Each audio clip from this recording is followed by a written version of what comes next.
नाही बघा, मला असं वाटतं की महाराष्ट्रामध्ये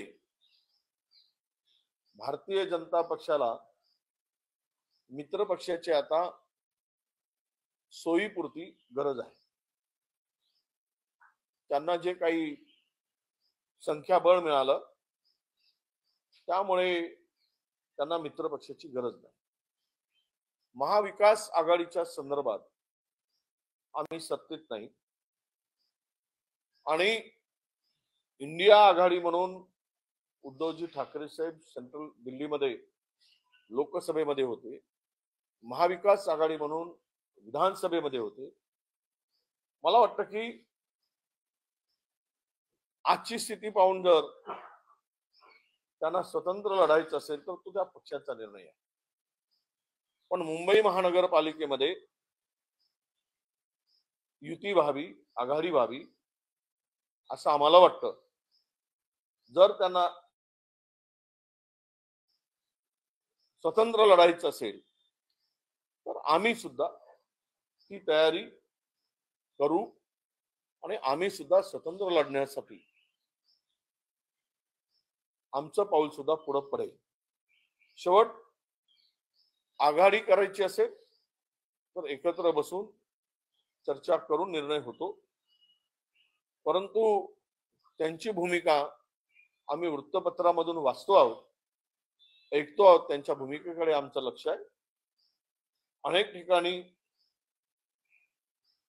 आम्हालाही स्वतंत्र विचार त्यावेळेस करावा लागेल आणि जो तो पक्ष निवडणुकीसाठी